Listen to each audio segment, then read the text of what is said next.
I'm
Anya from Poland and I really like Indonesia, but Indonesian language is sometimes really tricky for me.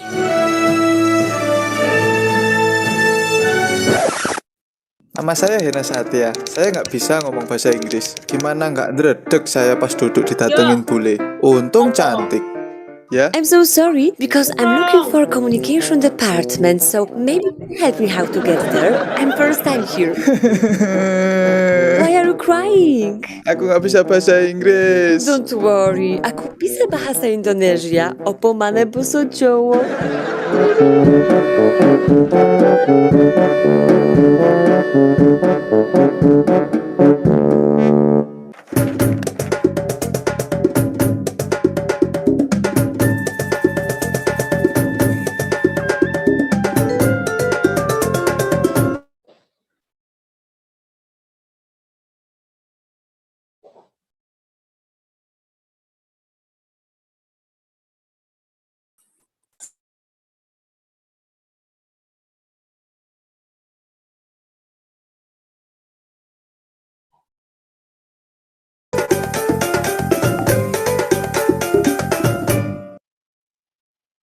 At the beginning of my stay in Indonesia, I used to ask hundreds of questions.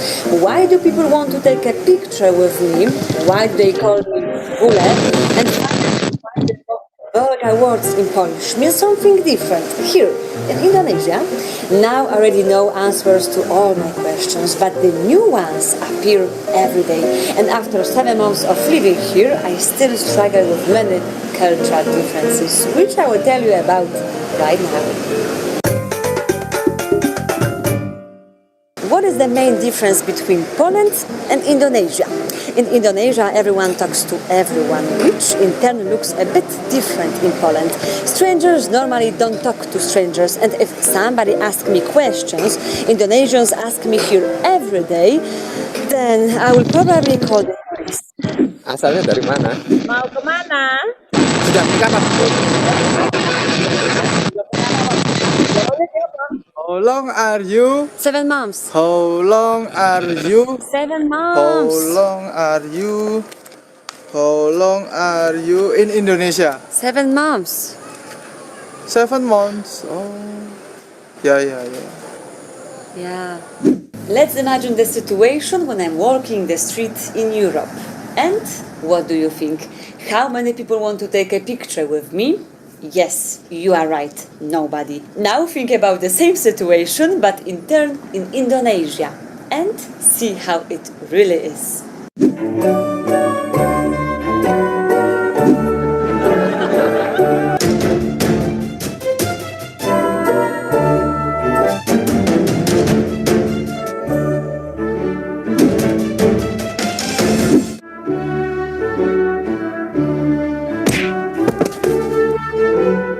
What are you doing? Mau minta foto, Miss?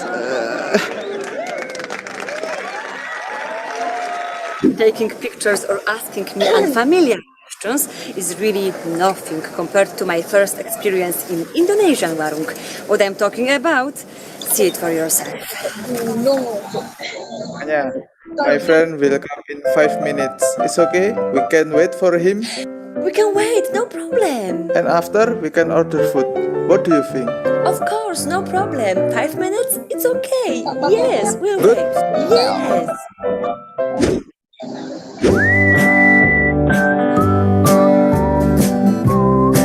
I love UMM. Oh, Hannah, ya? are you sure that your friend will come? 5 menit. Yeah. Sabar. Patient. Okay, sometimes I also come late. But Indonesians are always late. Even official meetings usually don't start on time. Moreover, if somebody was 1 hour late in Poland, people wouldn't wait, for sure. Hai Oh, hai, ini halo ada halo. Ewa. Sorry I'm late, I just got flat tire, sorry. Oh, it's okay. It's not problem. 1 hour. Makasih. Terima kasih. Yeah? Okay, so it's for you. It's for you. And this. And this. Oops, I forgot that Indonesians do not use left hand in normal situations. Not at all. They eat with right hand. They pass money with right hand. Oh la la. Ya apa Pak kabarnya? Alhamdulillah. Itanya, it. Enak mas? Oh, enak.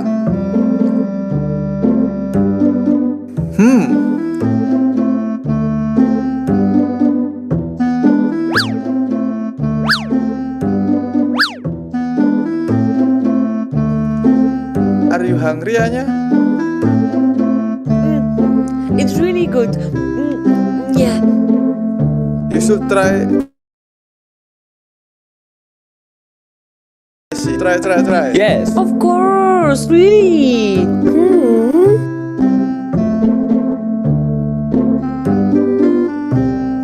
Good. How is it?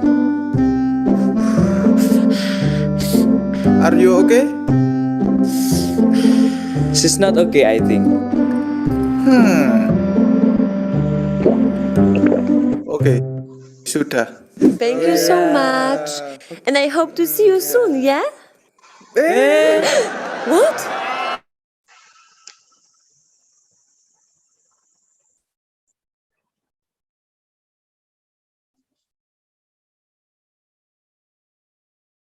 in public. Now I also know what celebrities feel like when people want to take pictures with them, and in fact, using my left hand took a completely different meaning for me. I don't know how about you guys, but I've got a feeling that I still have to learn a lot. Therefore, see you in the next episode with new adventures and new stories to tell. See ya!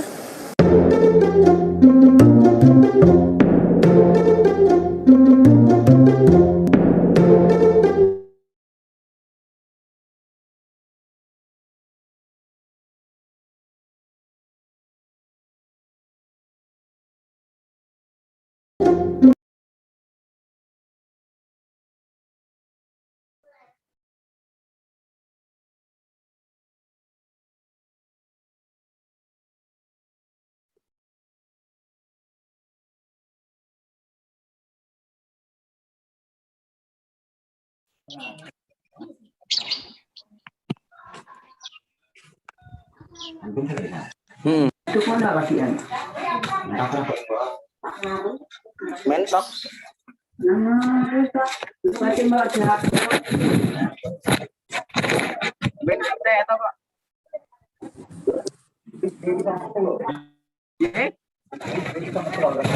Nih.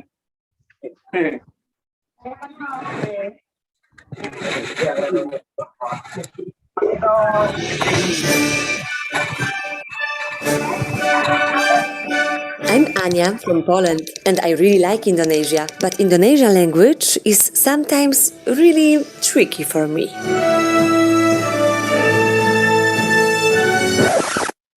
Nama saya Hena Satya. Saya nggak bisa ngomong bahasa Inggris. Gimana nggak ndredeg saya pas duduk didatengin bule. Untung cantik. Ya? I'm so sorry because I'm looking for a communication department, so maybe you can help me how to get there. I'm first time here. Why are you crying? Aku nggak bisa bahasa Inggris. Don't worry, aku bisa bahasa Indonesia. Opo mana bahasa Jawa?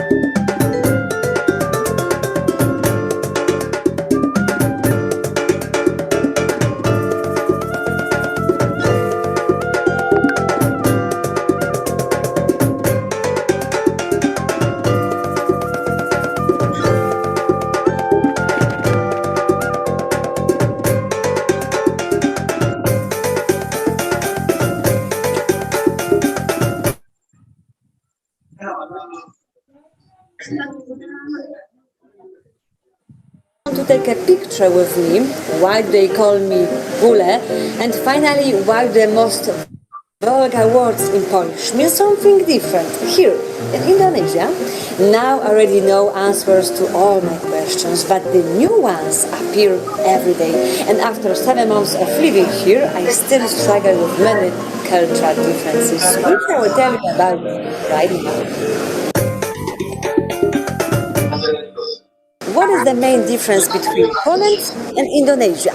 In Indonesia, everyone talks to everyone, which in turn looks a bit different in Poland.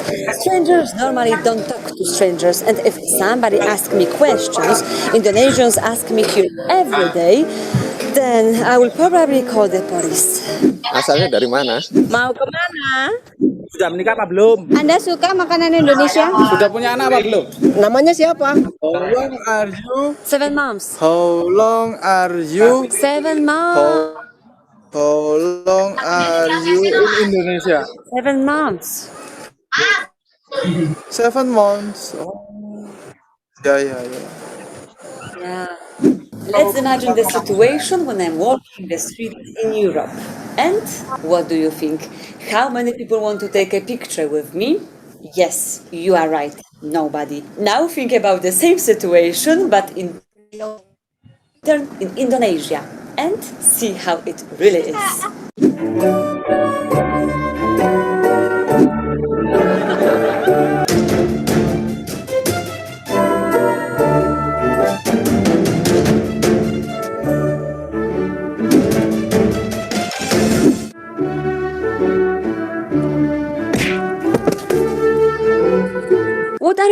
doing? Mau minta foto, Miss? Taking pictures or asking me unfamiliar questions is really nothing compared to my first experience in Indonesian warung. What I'm talking about, see it for yourself. Anya, my friend will come in 5 minutes. It's okay? We can wait for him. We can wait, no problem. And after, we can order food. What do you think? Of course, no problem. 5 minutes? It's okay. Yes, we'll Good. wait. Yes.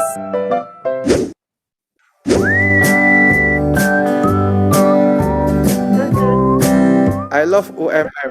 Oh, Hannah, ya? are you sure that your friend will come? 5 menit. Yeah. Sabar. Patient. Okay, sometimes I also come late. But Indonesians are always late. Even official meetings usually don't start on time. Moreover, if somebody was 1 hour late in Poland, people wouldn't wait, for sure. Hi, Oh, hello, hello. wah. Sorry, I'm late. I just got flat tire. Sorry. Oh, it's okay. It's not problem. 1 hour. Makasih. Terima kasih. Yeah? Okay, so it's for you. It's for you. And this. And this. Oops, I forgot that Indonesians do not use left hand in normal situations. Not at all. They eat with right hand. They pass money with right hand. Oh la la. Ya apa Pak kabarnya? Alhamdulillah. Eat Anya, eat. Enak, Mas. Why not?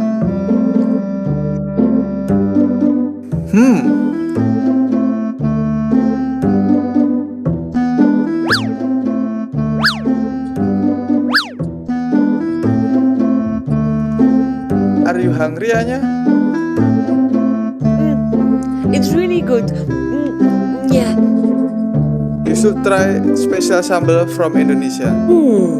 The good one, not spicy. Try. Yes. Of course, really.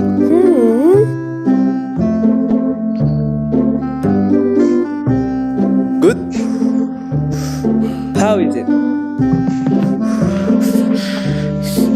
Are you okay? She's not okay, I think. Okay, sudah. Thank you so much. And I hope to see you soon, yeah? What?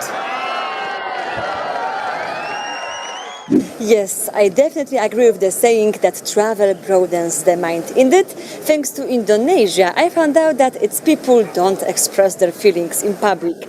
Now I also know what celebrities feel like when people want to take pictures with them. And in fact, using my left hand took a completely different meaning for me. I don't know how about you guys, but I've got a feeling that I still have to learn a lot. Therefore, see you in the next episode with new adventures and new stories to tell. See ya!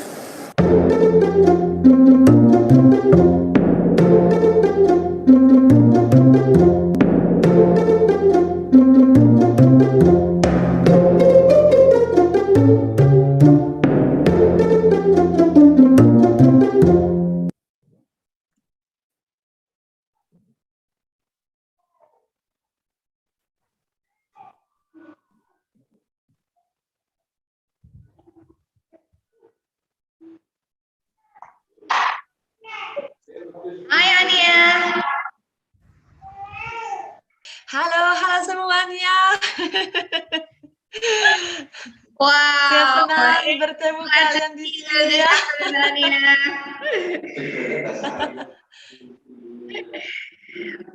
Wait, do you want to share your material by yourself? Of course. Yes, I will. Yes. Okay, I will just wait a second. Okay. Okay. So, hello all of you students, welcome to this international guest lecture with Ania Tomczak. So let's say hello to Ania. Hi everyone. So happy, to meet you. Wow. Really. Oh yeah, I haven't changed my background. Yeah. Okay, guys. So in this our international guest lecture on intercultural studies, on topic, let's know more about culture and MA studies in Poland, so Germany and also France, isn't it, Tanya? Yes, exactly. Indeed. So let's get started. Yeah, thank you so much, Ainu, for yes, your invitation. I'm really, really happy to be here. I also can speak Bahasa Indonesia, but I just think that okay, this time I will be speaking English. But of course, if you want me to add something in Indonesian, or maybe you want to ask some questions in Indonesian, tidak apa-apa. So we can also switch. So that's not a problem. I will be also really, yeah, really happy to talk to you. So as you said, today we'll be talking about, this international studies programs in France, Germany, and in Poland. But I want to make this presentation like more interactive. So of course I will be speaking and talking, but if you have any questions, if you want to ask something, just like maybe you can write on the chat or write down, and after at the end, or maybe you can also interrupt me, because we just need to talk, we need to share our experience. So I think that it will be like easier for both sides, so like that. And of course this presentation is supported by Johannes Gutenberg University in Mainz in Germany, and of course your university in Bojonegoro. I will be back to Indonesia this year, that's a secret, but you are one of these first people who already know that I will be back. So I really hope that maybe in the future, like next year, January, maybe I can come to Bojonegoro if you want. But I will be really happy to talk to you in person, in live, so like that. But let's check. So you see my screen, right? You see my screen, you see myself, you hear my voice. So if I speak fast, Yes, just let me know clear, also, because Tanya. sometimes I can speak really fast. So you should tell me, Anya, slow down. So so it's like that. Okay, so let's have a look at our outline. So what will be talking about today. So first of all, I want to introduce myself. So I will say a bit about myself, about my background, about my experience, and then we'll move to this part, about my university in Germany. And then I will be talking about this tri-national master degree in France, Germany, and in Poland. And then, of course, we will have time to ask questions, to talk. So yeah, I'm here for you. So, really just ask me any question and I will be really, really happy. Okay, so are you ready? I'm ready. I'm super excited. So let's do it. So as you already know, maybe I'm Ania Tomczak. I'm from Poland, and I'm a video journalist and traveler, and also author of the travel project Globe in the Hat. So yeah, that's about me. And about my education, so I finished studies in Opole in Poland, and I was studying journalism and social communication. So I was also working in the TV station, radio station. I was also this kind of boss of one of the students' TV station in my city. So that's how my adventure started, let's say.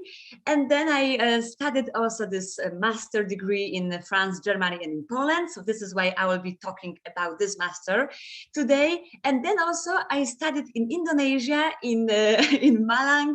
I was studying Indonesian language, but I was also teaching students about journalism, jurusan komunikasi. So I am listening something. Did you hear something? The sound? Hello, hello. I think someone has the speaker. Yeah, on. Anya? Yeah, because I had someone has speaker on because I hear the sound. No, perhaps it's the sound of recording, but it's just okay. All right. Okay, all good. Okay. So that's about me and about this experience, because because I also want to show you that when you study this international program, it allows you to, how to say, like, give this chance, opportunity to do many different things in the world, not only like focus in one area, one branch, but you can just do many different things. Oh, someone is talking. Can you just mute? Because can you mute? Yeah, bisa. Yeah, I done. Okay, that's great. So, so when it comes to me, I was also cooperating with universities in Indonesia from this Polish side. I was also this co-teacher, yes, at one of the university in East Java, as I said. I was also this order management specialist with French in Japanese company in Poland, and I was also this participant at one of these main and biggest forums in the world, like in China, in South Korea, in Egypt, in Turkey, and Slovakia, and many more. So in the background, you can see one of these videos at Universitas Muhammadiyah Malang in Indonesia. So one of my tasks there were just, to write a script and make a video, make a short movie. So I will just play this movie in the background, and maybe we can just have a look and see just a bit, just a while. I hope you see it. Do you hear the sound? Do you hear the sound from the movie? Here, guys. Any Yes? other sounds you hear? Yes, I Do can you hear see. the sound from? Yes, I see. Yes, but do you hear the sound and with the music from the movie or not? I Yes, think but the participants who are still unmuted. No.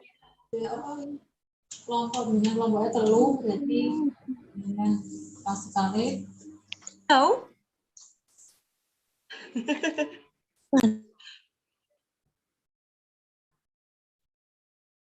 I see. Okay, you may go on, Ania. I try to handle it.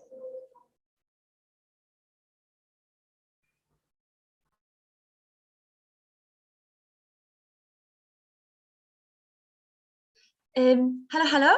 I just want to check if you hear the sound from the video, because later I will have more videos to show you, and I just want to be sure if you are able to listen to it or not.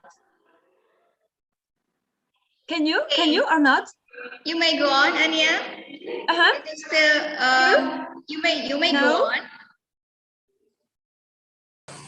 We can hear your voice. Not okay. So that's bad. All right, so that's bad, because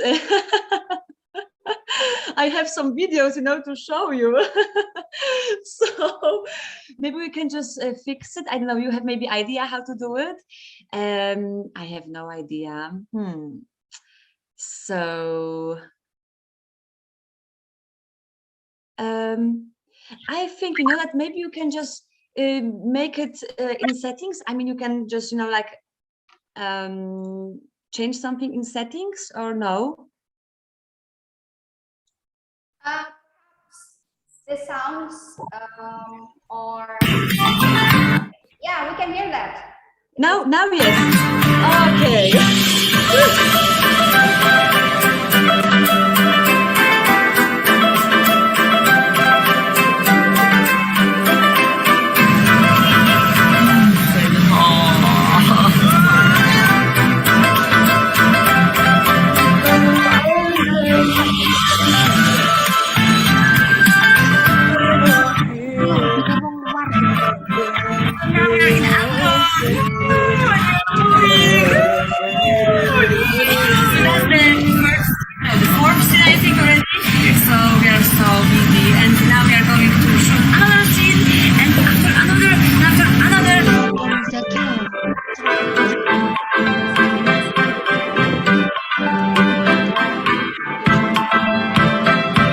Okay, so let's move on. So that's it about my work experience, my background, and I think now we can just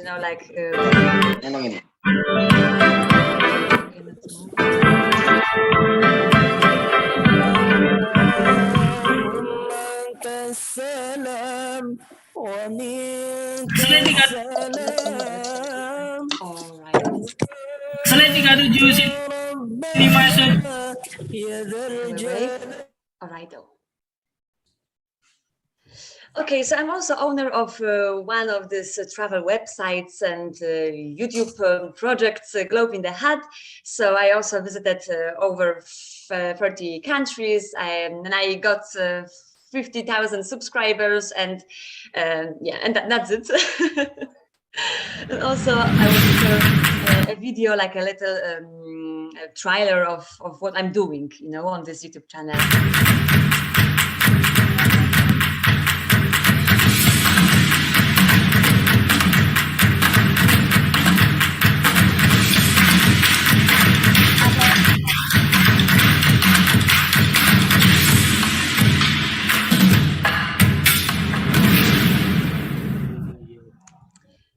That's it. And as you can see, you know, in the background, it was Indonesia, karena saya suka Indonesia, saya cinta Indonesia, dan Indonesia di hati saya. So Indonesia is like my second home, and that's why I usually focus on Indonesia, on showing this locals' life and culture and traditions and language. So that's what you can see in this video. All right, so let's maybe now move to mine. So close, we are going to talk about my studies.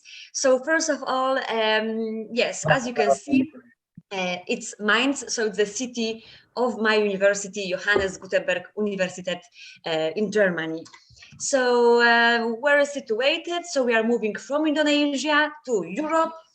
Now we have the map of Europe. So here is Polandia, Poland. Right now I'm here, yeah, so like somewhere here. So it's like close to Czech border and the German border. But the university is here. So in this part of Poland, of Germany, sorry. Now we will go closer. So as you can see, it's close to Luxembourg and France, and also close to this big city, Frankfurt, where you can find a really big airport and many wonderful things. So this area is really beautiful and really hard to say, like, you know, dynamic, you know, because this city also contains, how to say, like, it's like a headquarter of media, let's say. So it's like dynamic media city, Germany's biggest wine production area, countless outdoor activities. It's in the heart of Europe, in the Rhineland, Palatinate, and close to France, Belgium, Luxembourg. So it's really nice location, let's say. And as you can see, you know, like really lovely views. So this river and this views, this castle are next to the city. So it's also very, very nice to go and to see it. Now I see, you know, like there are 140 students. I'm like, wow. 140%. Wow, I'm like, I'm so happy, you know, to have you. Really, now I see, I'm like, wow, that's a lot. Very happy, you know, to be here and to talk to you. So welcome. All right, though, so let's move to another part. So now we will be talking about Mainz University. So I graduated already 5 years ago, so it's like, oh, sudah lama.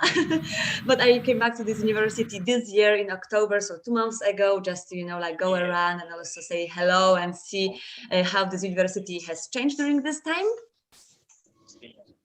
And I will be just, you know, like talking a bit about the university, just to give you this overview, let's say. So this is like one of the biggest and oldest universities in Germany. There are around 75 subjects, you know, founded like hundreds of years ago, and there are like 270 programs. So really big, really huge, and really interesting. And of course, why is Johannes Gutenberg? Do you know Johannes Gutenberg, maybe, or not? No? I guess you should know. I mean, you maybe you've heard about this guy. No? Maybe someone on chat? Yeah, so as you can see here, it's like world-renowned innovator of modern printing press and most famous son, yeah, person of the city of Mainz. So that's why the university has name of Johannes Gutenberg University. And here you can see what you can study there. So there are like plenty of majors, as you can see, like biology, chemistry, book studies, business, everything what you want. And I'm really curious what you study. So maybe you can write in the chat what you study. I'm really curious from which, major are you? Jurusan apa kalian yang belajar ya? Mungkin kalian bisa menulis dan saya akan melihat karena saya mau tahu ya. Ini apa? So if you want to write in the chat, just like feel free to write what you study. What is your major?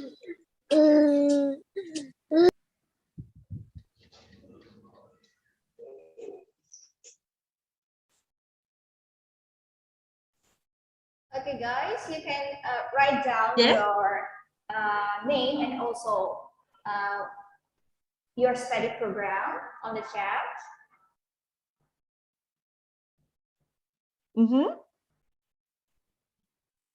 So, anyone? Oh yes, we got one. Yes, hi Madiski. Yeah. Hi, it's great, All right, so it's English education. So English education. So everyone studies English, right?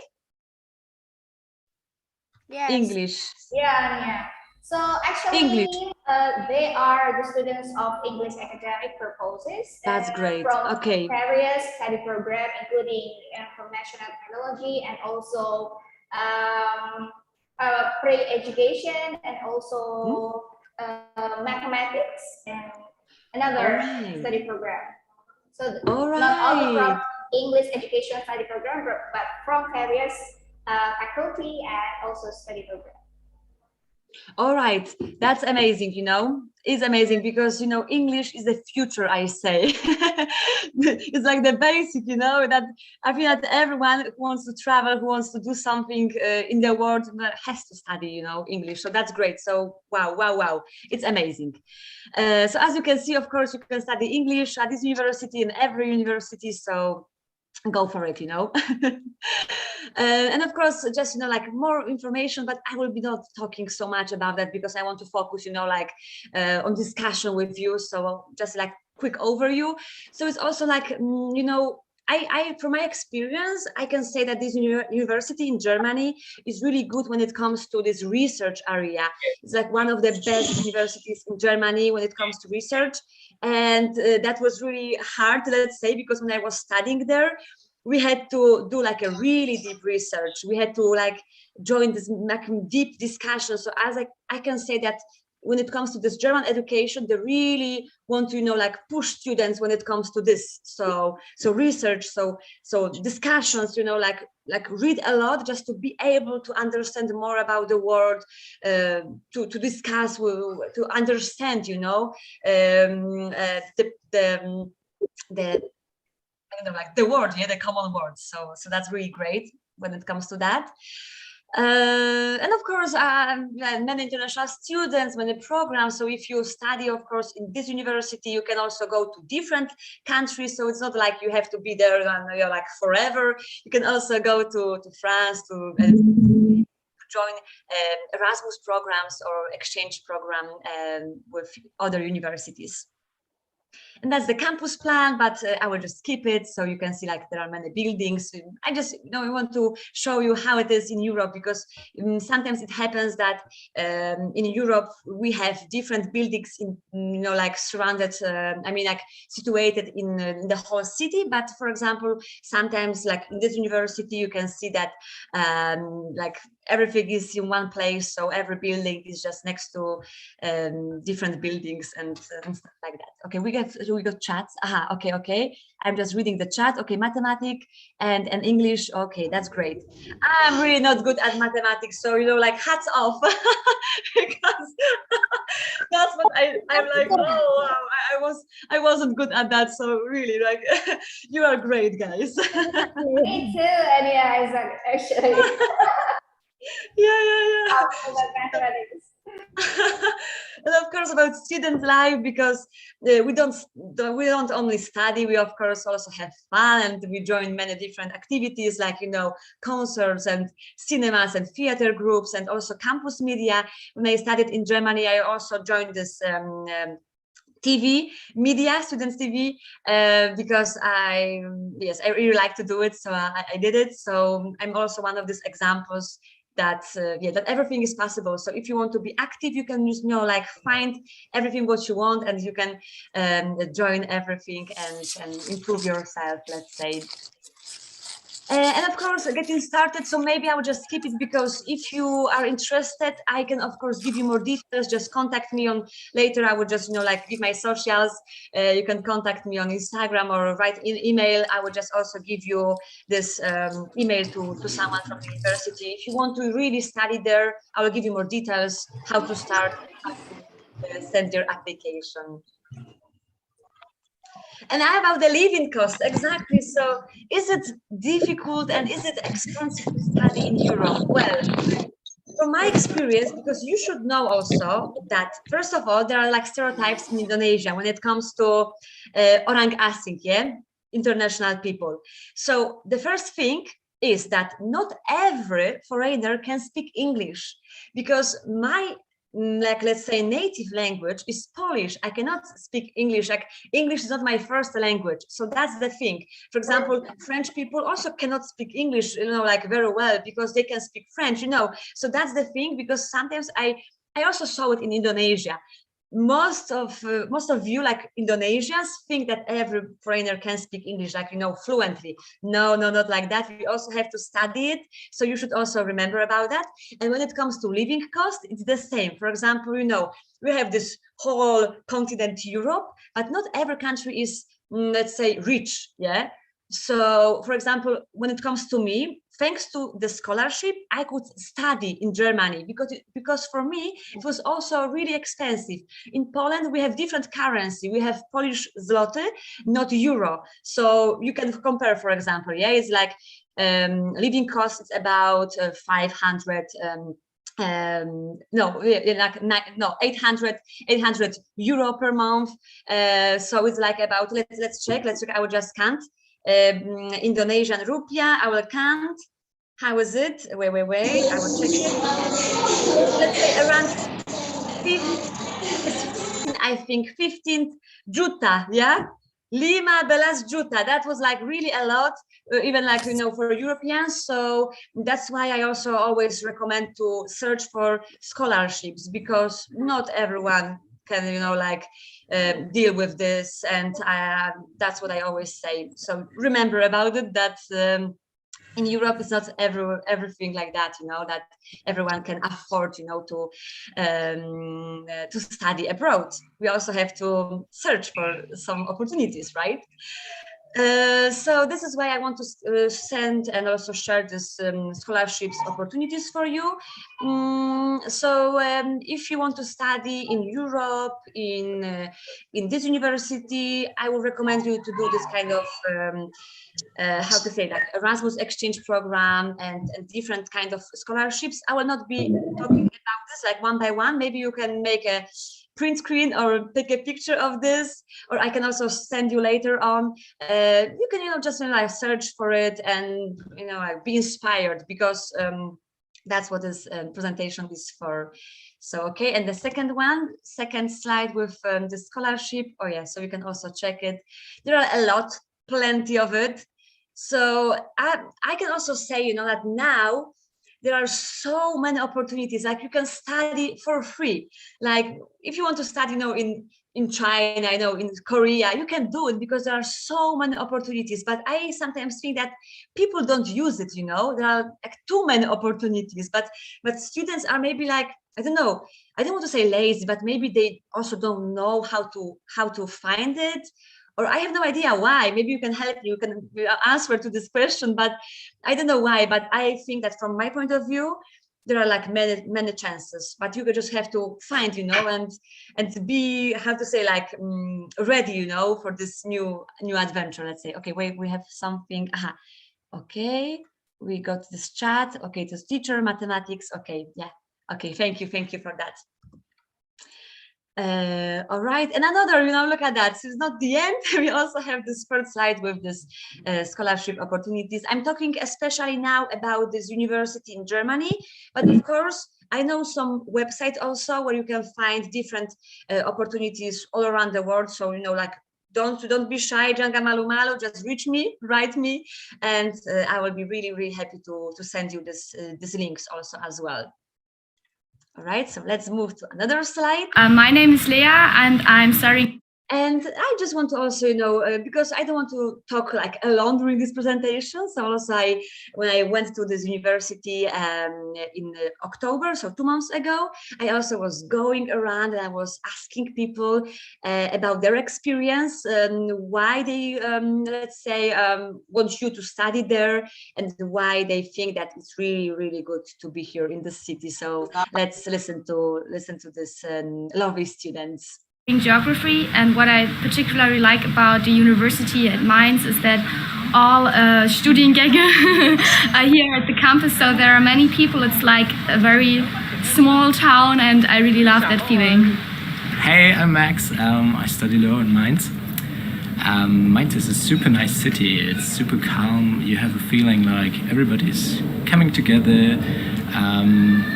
It's super nice around here. You have a lot of wineries. You have Frankfurt City. You have super nice places to be here, and also a super nice exchange to other students on the university side here. All the facilities. I just like it. It's super nice here. Come here and study. So my name is Laurent. I'm studying German and French law here in the Mainz. And the reason why I came to Mainz is a really nice town. You have a lot of students. So for like 200,000 inhabitants, you have like 40,000 students. So it's quite nice. And I like the city. The university is good, and a lot of international people. So yeah, come to Mainz. My name is Fatma. I come from Egypt. I'm a PhD here. Really, I come here because I have a nice group with a nice scientific research group. So for this reason, I joined here. For Mainz city, it's a very nice city. Yeah. My name is Dewa. I come from Bali, Indonesia. What I like in Mainz is like the environment in the city is like really good for me. Like the city is not too big, but it's really cozy for me. I met a lot of Indonesian people here in Mainz. Yeah. And then I also working here in Bali Bistro. My name is MD Ashikur Rahman. I'm from Bangladesh. Actually, my bachelor was economics. So international economics is a very big opportunity in the world. Then I search Google, and I collect from some information from Google this university, because this university offer international economics. It's English tongue, so it's a really valuable subject in Germany over the world. That's why I choose this subject, and the university is very cool. It's my first day, so I think journey is the cool. Good luck. Good luck. Thank you very much. Yes, I got this info on the chat that the video is delayed. Yeah, so you cannot. But did you watch it? I mean, it was like, you could understand something or not? No. Oh no. Oh no. Oh no. All right. So as you could see, there are many international students, and all of them said like, welcome, come to Germany, come to Mainz, come to Europe. So there was also one guy from Bali, from Indonesia. I was also surprised because I was like going around the campus, and I asked like, like random people about, the interview, and they were like, oh, but we are from Indonesia. I'm like, oh, okay. So we can communicate in Indonesian. And they were so surprised because I started to talk in Indonesian to them. Okay. Okay, the sound was clear. Okay, thank you so much. Thank you so much for the information. So you could see it. Okay, so let's move on to different parts. Wait. I cannot. Wait, because I got this. All right. So now finally we can talk about this Europa Master. That's how it's called, my master degree in 3 countries. And to be honest with you, like many people wonder, what is it about? Like how it works, how it's possible that you can study in 3 different countries and also get 3 different diplomas, So and now I will be talking about that. But of course, first I want to introduce to you my colleagues, my friends from this master. They will be also talking about their experience, what they are doing now. So the reason is that I'm doing this is just to show you what you can also do, after studying this international master. So where you can work and what you can do. So let's move to this part. Hi everyone, my name is Céline. I'm an alumni of the Europa Master Program and I come from Belgium. I originally decided to study the Europa Master Program because I loved the idea of studying in 3 different countries, learning about different cultures, and also experiencing other ways of teaching. I would say that graduating from the Europa Master Program helped me stand out from other candidates when I was looking for a job. Employers are always curious about how it works and if you speak many languages. And today I'm working as a policy analyst for a regional administration in Brussels, responsible for the environment. Hello everybody, my name is Jonathan. I'm from France and I'm 27 years old. I studied the Europa Master in the 4th generation, so from 2016 to 2018. Today I'm living in the beautiful city Mainz and I'm the director of the Partnership Federation of Rheinland-Palatinate. My job is to support German communities, cities, schools, and associations in the partnerships with Bourgogne-Franche-Comté, Opolskie Voivodeship, and the region Central Bohemia. Thanks to the linguistic and intercultural knowledge that I've acquired through the Europa Master, and especially with the help of the network that I had the chance to develop in France, Germany, and Poland, with this master, I can now realize actually my dream, commit myself professionally to Europe of citizens and regions. Critical knowledge that we gain in 3 different university systems and 3 different languages and 3 different approaches to Europe. And the practical experiences, for example, during the internship in the last semester, have allowed me to develop not only my CV, because we have 3 diplomas at the end of the master, but above all my personality. At the end of the master degree, I felt ready to start my professional life, even in a new country. So the Europa Master is a unique academic experience, but above all, it is a human one. During 4th semester, you will live in a group of students from all over Europe, and every 6 months, you will experience a new adventures in a new country. So don't wait any longer and jump on this incredible European adventure. Hello everyone, my name is Marie-Bérénice Lacor. I'm French and I am 29 years old. I have studied the European Master in 2014 as a 2nd generation. What I learned a lot during this master is of course about European history and also how European policies apply to the French right.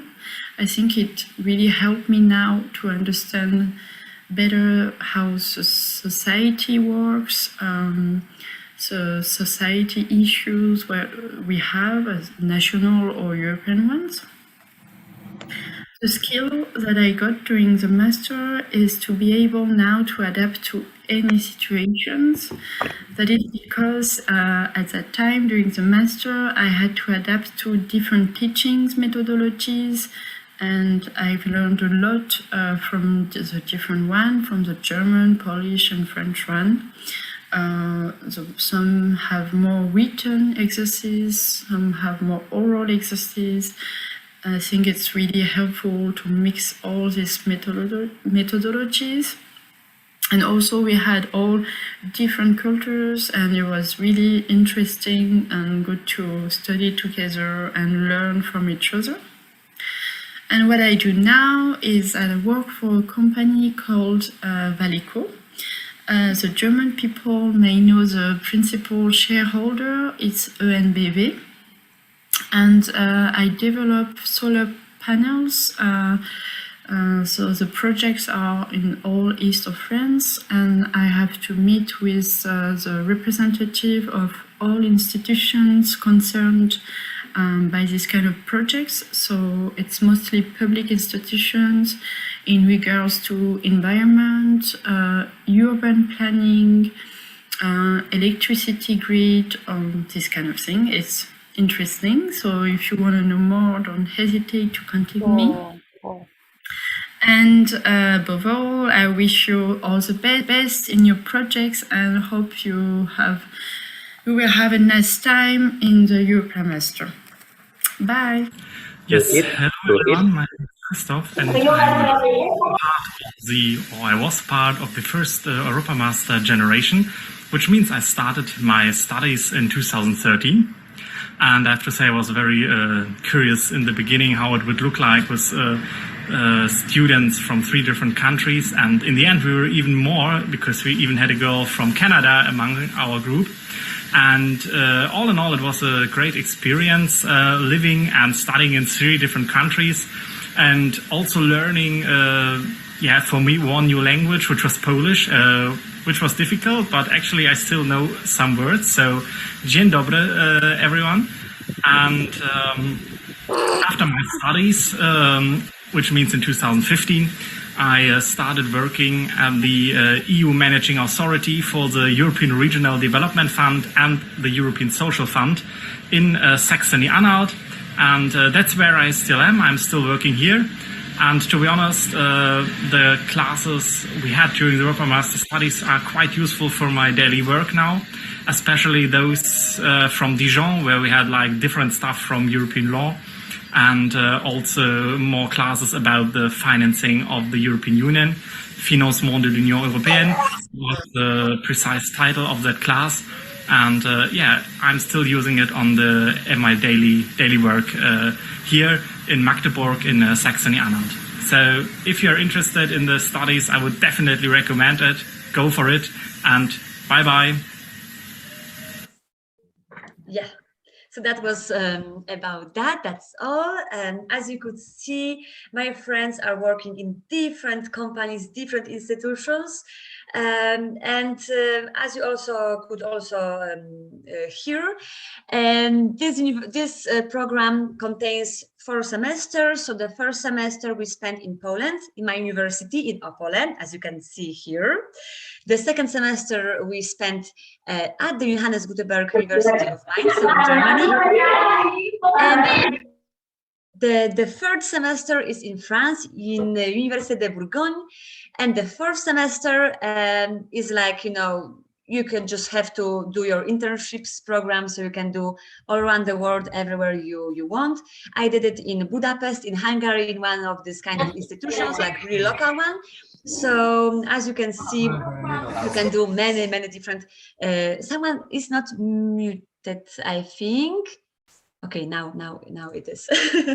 Okay, so that's how it works. So it means, that, of course, not everyone can study this master, because someone who is studying, I don't know, like chemistry or not related, majors, they will have like some difficulties, because you have to have this, subjects, like have this understanding of politics a bit, and this law, communication and stuff like that. So usually universities accept students from this kind of, majors, like law, economics, media studies, communication studies, sociology, history, philosophy, and cultural studies. But I think that if you study English, I feel that it's also not a problem, because, you can communicate and you have this knowledge. So I think that there is not a problem. But of course, that's really tricky when it comes to this master, because not one university has to accept, you know, the students, but every university, like in France, in Germany, in Poland, every university is checking the candidate, and it's like really tricky, you know, because you have to, you know, like be selected by every single city. Or someone is not.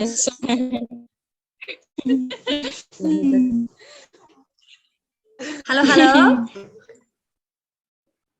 Hello. Can you?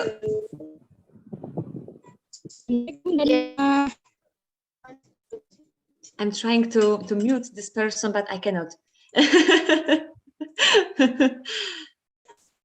All right, all right. So the idea of the master is to study in different countries, as I said. So the first semester we focus on cultural and social dimension of European integration, Central and Eastern European perspective on European integration, and the semester is conducted in English. So we have to, you know, like study English. I mean, you know, like every, let's say, subject is in English. The second semester we moved to Germany. And we study there about European politics and political science, and it's in English and in German, so it's up to you, you can choose. And the third semester is in France, and that's also really tricky and really kind of challenging, because as you can maybe know, French people usually are not willing, let's say, to communicate in English. So when you study in France, usually you have to study in French. So all subjects in France were in French.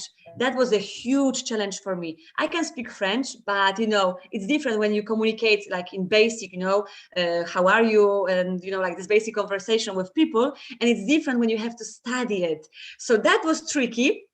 But I survived. I always say, when I survived this master, I can do everything in my life. So you also can do it, I think. So it's just, you know, it depends on your energy and your positive attitude.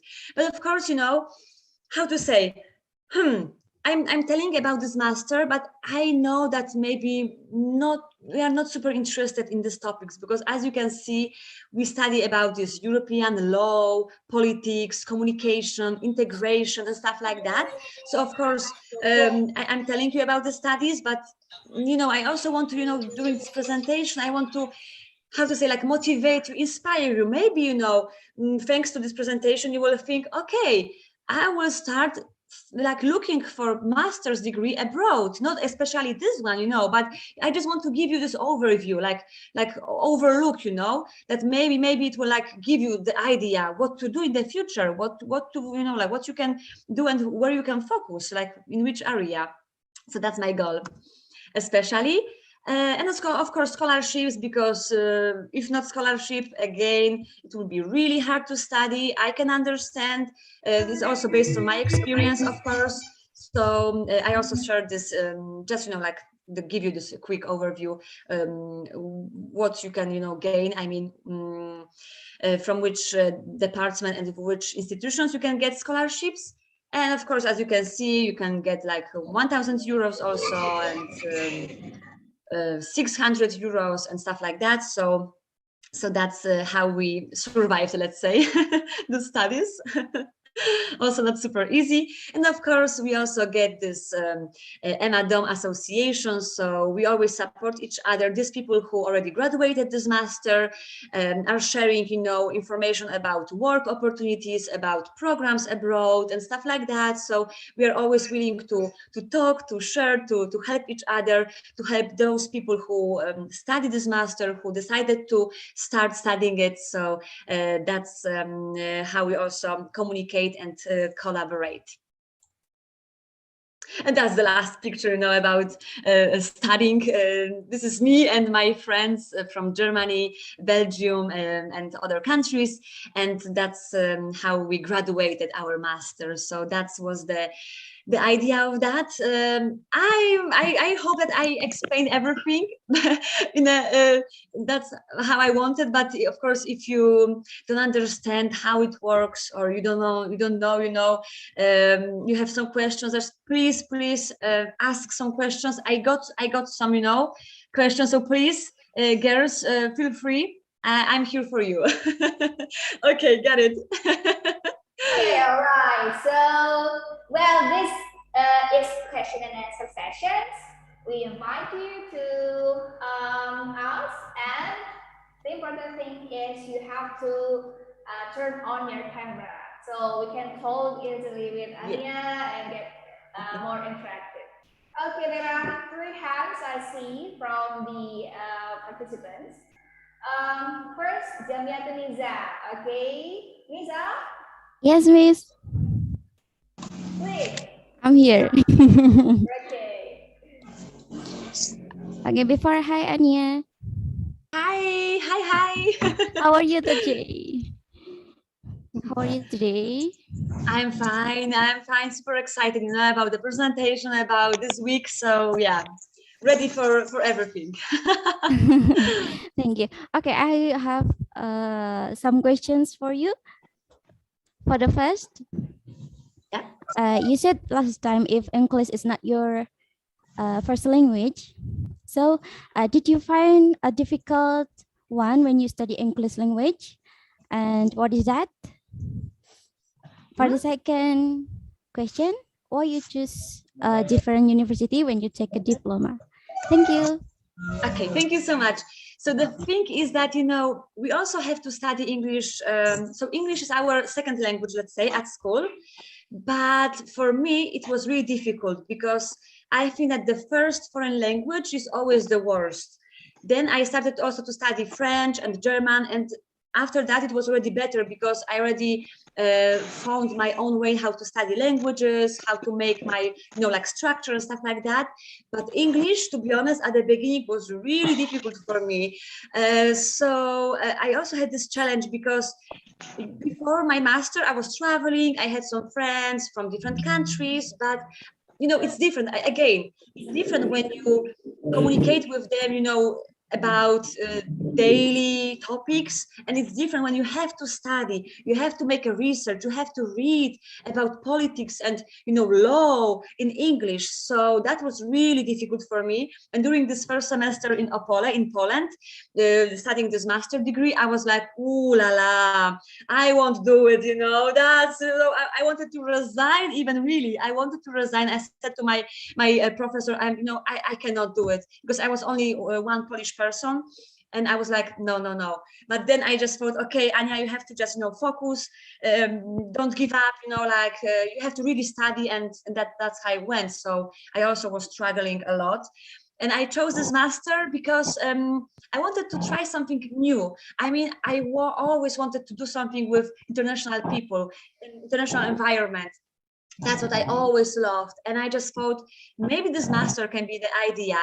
Of course, as you can see, most of my friends are working in this kind of political institutions, but it doesn't mean that you have to work there, because this master allows you to do different things. For example, you can see now, I don't work in the European Parliament, or I don't work in the like Polish government. No. I do something different because I learned something like for myself, like how to communicate with others. I studied languages. I did my also work in the media, this kind of stuff, so not only politics. So that I just thought that it can be like a nice challenge for me. Okay, I hope that I answered your question. Thank you so much. That's challenging. Yeah, exactly. English is international language, so it's like demanded for us to learn it as communication media to wide world. Okay, good, Niza. And then the next one is Wahyunur Esa. Okay, Esa, you may to introduce yourself first. Hi, Anya. Hi. My name is Wahyunur Esa, and you can call me Esa. You look so beautiful today. Thank you so much, and you too. Thank you so much. Cantik. My question is how much time do you spend studying? We study at the same time. I don't hear how much time I spend studying. Yeah, and You are very smart that you can study at 3 universities at the same time with scholarship, right? Yeah, because you know that getting a scholarship is not easy. Moreover, you have an YouTube channel, right? Yeah. Actually, I'm already subscribe your YouTube channel. Thank you so much. Subscribe, share and comment. So, or YouTube story maybe. And my second question is, how do you manage your time between study and editing your YouTube video, or you have an editor maybe? Oh yeah, okay. So the first question is how I study. So the thing is, that I've had the most important thing is to be really systematic. So not like, I usually don't study like, for example, 5 hours one day before the exam, but I do it every day systematically. For example, the same with languages. I find it's better to study language 15 minutes per day. 15 minutes, it's enough. It's like you check TikTok and it takes 1 hour, but 15 minutes for the language is like not a lot. So this is the thing. We just have to be really systematic with the language, especially. So that's how I do. And of course, the nice thing is also to study in the group. I think with someone, just to share the knowledge, to speak aloud with them, to, for example, say my opinions, to listen to the others' opinions. Just like to study, to have this community with whom you can study, because if you are surrounded with people who don't study, who don't support you, really hard, so you have to have this community that supports you. I also have this kind of really good friend from the USA, and he always like says like, Anya, you can do it. I also say like, let's do it, let's study, we can do it, Kevin. So that's the thing, you have to have this community. And the second question about YouTube, it's hard, it's really hard, to do it. This is why I also, because no, this year I was also studying. I was also working in the corporation, Japanese corporation in Poland. But I just said that no, I will have to give up with it, because it's really, really hard for me to do my passion and to work also in the corporation. So I gave up, I left my job, and now I will really focus on making videos and do my projects. So it's really hard. I do everything by myself. So yeah, sometimes it's really hard to manage my time. Yeah. So it's like that. Ania, is this hat is your characteristic? Exactly. I have about 20 hats at home. Like, next to me, I have like a shelf with these hats. I also hang it on the wall, and like, about 20 hats, from different countries. So that's, I also will come to Indonesia, and I will take maybe 3 hats or 2 hats with me, because that's what I like. Thank you so much, Elsa. Also, Esa, that's right. Like Anya said, that we have to allocate at least 15 minutes to learn English and practice it in order to not get it too hard to learn, perhaps 50 hours before the exam. Like Atomic Habits, like James Clear said, that is the most effective way to learn and study. And the next hand. Can I add something? I would just add something, because I just think maybe, for example, we can maybe create this kind of community or hashtag on Instagram, like study 15 minutes, just to support each other. Now I got this idea, just to like give this feedback and like support. I think it's really important. So let's do it. I will create this hashtag. I think I will share to you later on. It will be really cool. I think just to support. That's cool. Hashtag 15 minutes a day to study or to read. That's nice. Thank you. Then the next hand, I'd like to invite Sidik Srihatmojo. And actually, I just met you, Mas Sidik. Yeah, hello. Would you like to introduce yourself? Okay, sure. By the way, first of all, thank you so much for giving me the opportunities to ask. And then, dzień dobry, Mbak Ania. Dzień dobry. Dzień dobry. Polish, selamat pagi. Yeah, okay. Yes. Okay, so hello, Mbak Anya. Miło mi, Mbak Anya. Oh my God, this is so exciting to ask you this question because, oh yeah, first of all, my name is Sidik Srihatmojo, or maybe Mbak Anya will know me more as Madiski from my YouTube channel, because I'm a big fan of Mbak Anya's YouTube channel, Globe in the Hat. I subscribed her for a long time, and then, oh, that's a good time then. And then I'm still studying at Universitas Negeri Jakarta in the majoring of English education. So, okay, let's move on to the question, by the way. Okay, I really want to know how does it feel then for you, Mbak Anya, to travel around the world, and then maybe do you experience some kind of or any culture shock, since you are traveling around the world and to Ukraine and then to Indonesia especially? Do you have any cultural shock to be with, and then how do you overcome them? How do you overcome your cultural shock then? Okay, that's all then, by the way. Dziękuję Yeah, bardzo. thank you so much. Thank you so much. Yeah. So actually, it's always like that, Even though I'm in Europe and I was in Germany and in France, we have the same continent, okay, similar culture because it's like West culture, but it's completely different, It's like really like shocking for me in every situation. For example, when I was also working for a French market and I had to communicate with French people, I already saw that, it's really hard to communicate because they are not so open, let's say, like Polish people. There are like many different obstacles that I have to, deal with it. And also, so you can see, that also in Europe we also have this stereotypes and differences, like cultural, differences.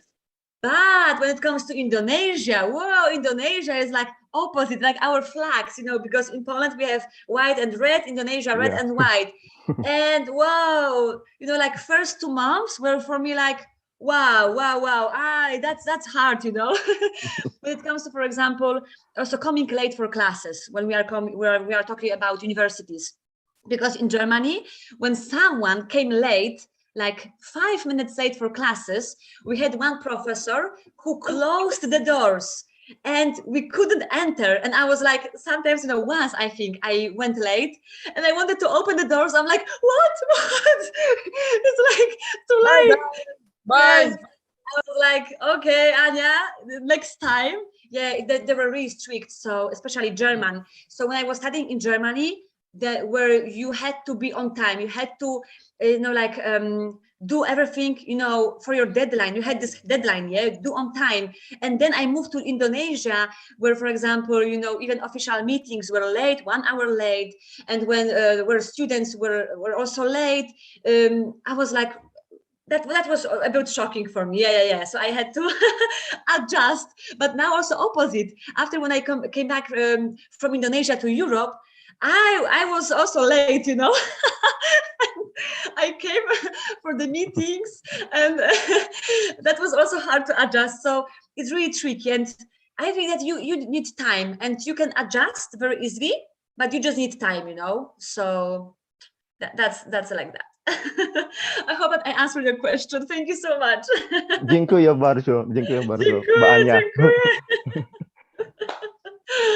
Oh, that's nice. Okay. The next one, let's invite Santi Febriana. Hi, Anya. Hi. I'm sorry if it's noisy because it's rainy in here. Musim hujan ya, masih. My name is Santi Febriana. You can call me Santi. I'm from Wonogiri, Bojonegoro.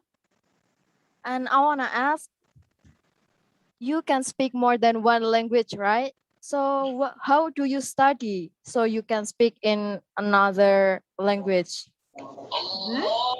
Yes, thank you so much. So the thing is that when you study the first foreign language, as I said, is like difficult, because everything is so new. You have to, get used to it, to new words, to new pronunciation and stuff like that.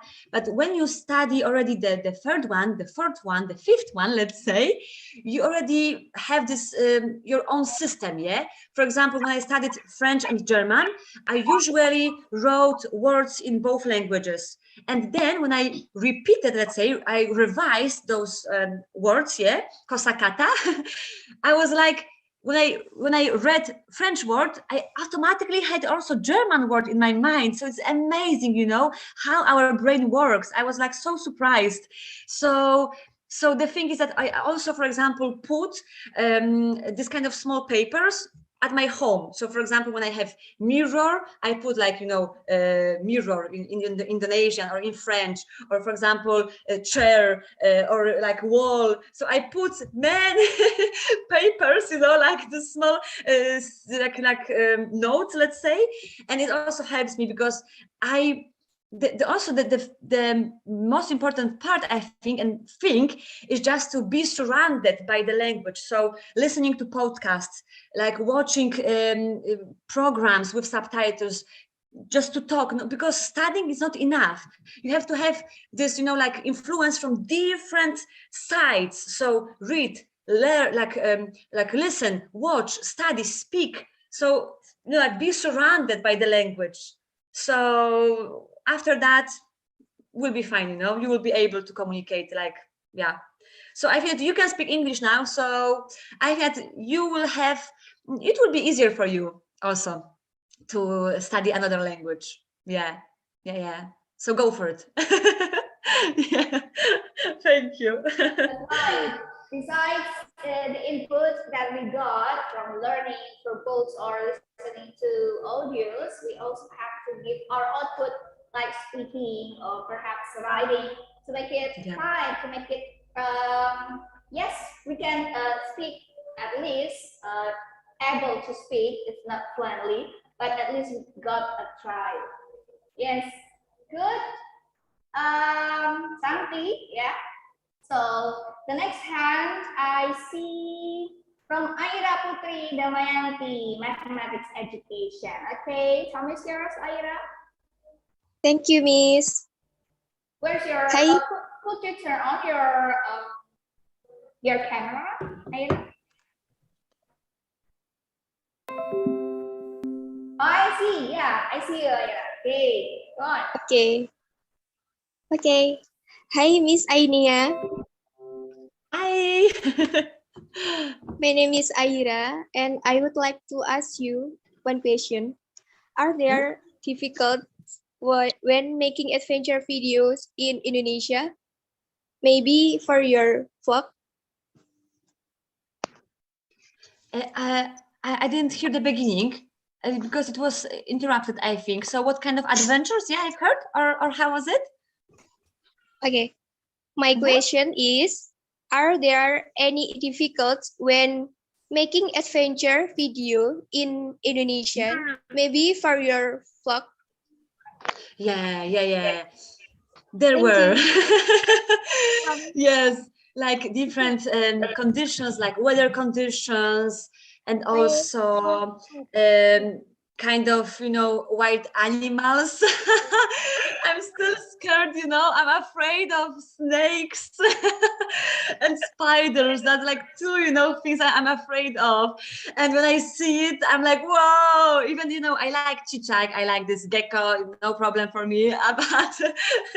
But when it comes to the spiders, I'm a bit afraid. So if you have tips, you know, how to deal with them, just write me, just let me know, because I have to be more brave, you know, when it comes to that. So there were this kind of adventures. And of course, this kind of difficulties with equipment, because it was raining all the time, I remember, or this humidity is really high in Indonesia. So my equipment, let's say, feels bad. How to call it, like literally, because you know, the water can be in my camera and my laptop, so that's also kind of challenge for me. So yeah, and stuff like that. Yeah, so different kind of different suasana, yeah, let's say, and cuaca berbeda. Okay, thank you, Miss Ainia. Thank you. That's already adventurous. see Anya rat like gecko. It's just we always see that every day in our house. Yeah, yeah. I like gecko. Gecko is cool, but spiders and snakes, I'm afraid.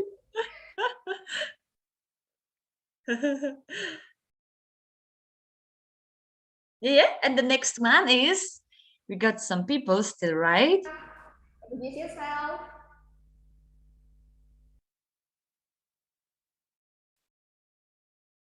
Hello, hello. Samtika, could you turn on your microphone first? Okay. Okay. Yeah. Semuanya. Hi. I'm so interested to this, and then to be honest, I'd like to asking about how to manage your time, but I think Esa stole my question, so it's okay. I have a second question for you. Did you get stressed when learning about difficult things like your learning about many much language? So did you ever get stressed about that? And then because I did, if it's difficult, I stress. So did you ever? Or maybe because you're so genius, so you can do it. You mean the second question was about, because I'm not sure if I hear like well. Oh, the second question was about.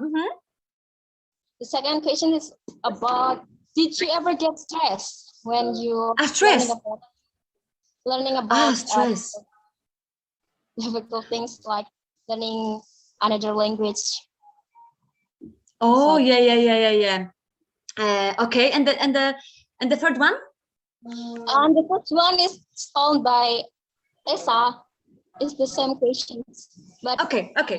So yeah, that actually I was stressed, because it's really difficult when you, for example, have to change the country every semester, because of course you get used to this environment, you have your friends, you have your favorite places. So that was really difficult, because in Poland, when I finished my semester, I had to move to Germany, and I had like good friends in Germany. I had my favorite places. I really liked the university, but then I had to go to a different country, and I was like, and it was the same in France.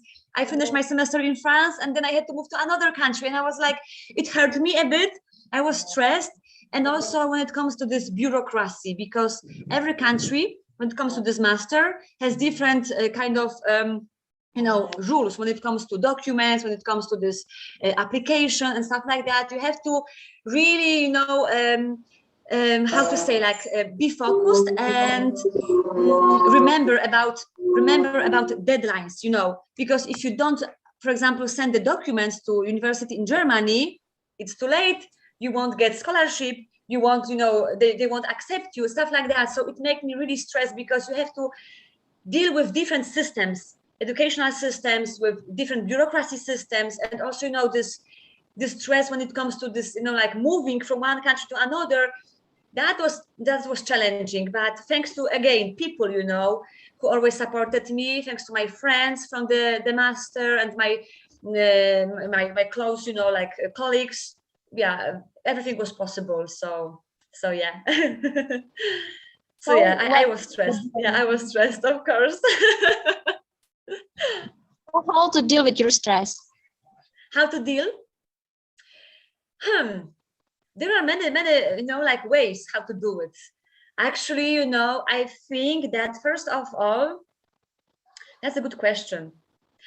First of all, I think that I always say to myself that I'm trying to find a solution. So I don't worry so much, but I'm trying to find a solution. And I'm just telling to myself, okay, Anya, you have this problem, you have this, difficulties, but you want to make it better when you are stressed. So I'm just sit down and focus, and I'm trying to find a solution. So, okay, so what I can do, yeah?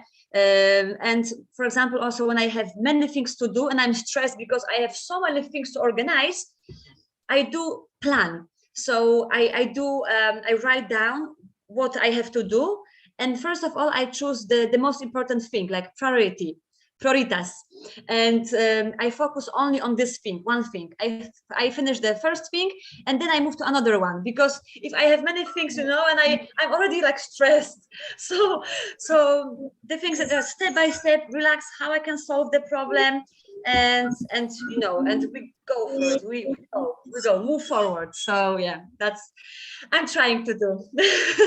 Sometimes, of course, it's hard. Yes, still, I'm struggling, but yeah, that's how we can organize these things.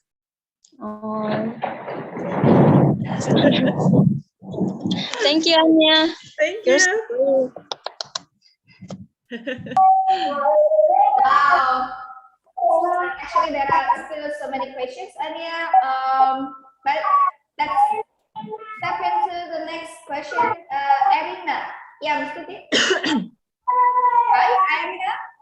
Are you here with us?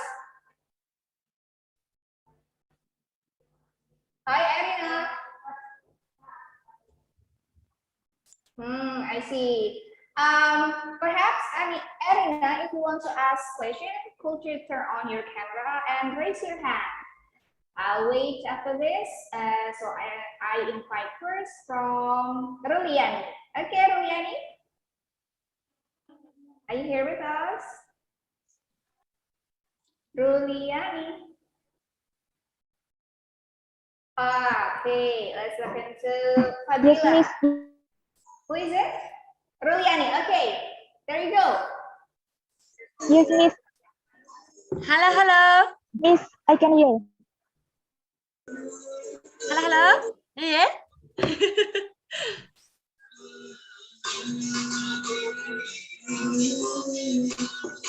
Okay.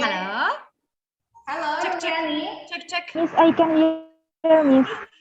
Yes. Hi. I can hear you. Where are you?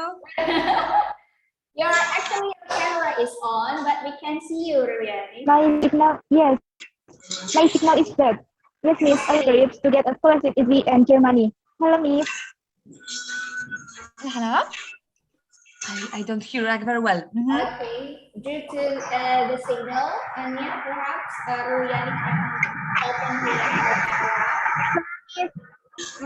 camera. I cannot hear. I'm sorry, I cannot hear you. Miss. Okay, Ruliani, perhaps. Yeah. My signal is bad because. Okay. It doesn't matter. You can write down your question through the chat box, Ruliani.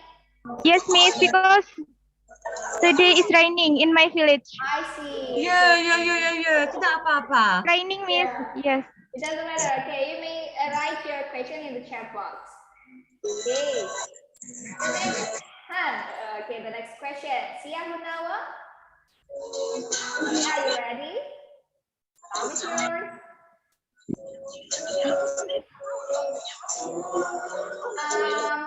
Could you turn on your microphone, Sia Hunawa?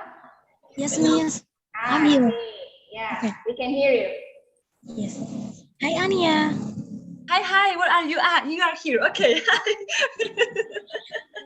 Hey. My name is Nawa Rahmawatin, but you can call me Nawa. Okay. I want to ask to you that any person that make you to do this, to get the scholarship, especially for three countries. What people? Any person that make that the motivation to you. Okay.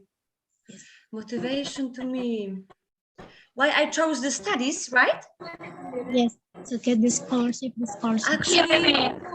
Actually, I think no one. That was only my how to say, like, my dreams.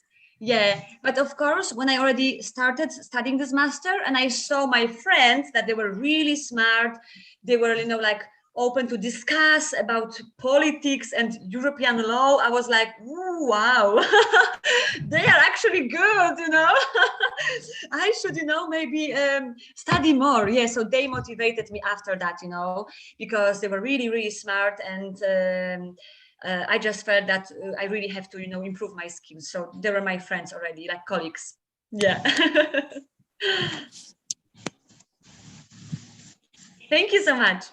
Okay, thank Terima you. kasih banyak ya. Oh, we got a question. My son is, but okay, because my village, okay, no problem. I want what the risks and tips to get a scholarship is in Germany. Tricks, okay. And what are the benefits of studying abroad? Okay, benefits of studying abroad. So first of all, languages and being open to communicate, to live in the world. Because I think, when we are in one country, we get used to the culture, to food, to people. But when you already go out of this, like comfort zone, that's really huge thing. I think that you also get this, like knowledge, and you are really open, to see different people's, how to say, like opinions. You also have different point of view of the world. You don't focus only, you on your area, on your perspective. That's really amazing. And of course, friends all around the world, because you make friends, and then you find out like, wow, this friend is working there, this friend is working there. So you have these connections. So that's amazing. So first of all, languages, new skills, new perspective, and friends, yeah, all around the world. And the second question was, the first one, tricks and tips, how to get scholarships in Germany. Just, like maybe to reach the university directly. There are like international offices in every university. So you can just maybe write an email to them and just ask directly that I want to study. Maybe you can support me. You can share scholarships with me. And I'm really sure that people will be open to do it with you, like to share, because that's their job, So also this, and also maybe ask people, maybe using hashtag on Instagram, or maybe check websites at the university and check people, who already got the scholarship, and ask them, reach them, how they did it, what are their, like recommendations, something like that. So that's two ways, to do like that, I think. And of course, website, just, Google it, scholarships, Google it, because there are plenty of it. Yeah, not only in Germany, but all around the world. Yeah, like that. Okay, so thank you so much. I answered on this question in the text in our chat. So how about now? So who is the next? Okay. The next we got Amina on the chat box. Anya. Okay, it doesn't matter. You can write down your question on the chat box. We have Fadila Tunikma here from elementary school education. Okay.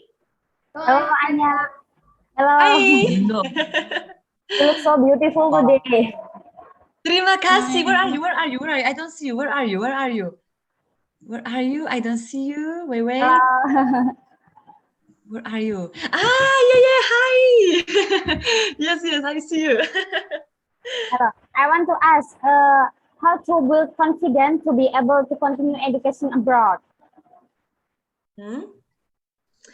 How to be confident?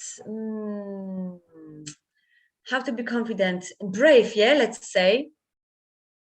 You have to really want to do it, because I've had, if you want to do something, you can achieve everything. I always say like that.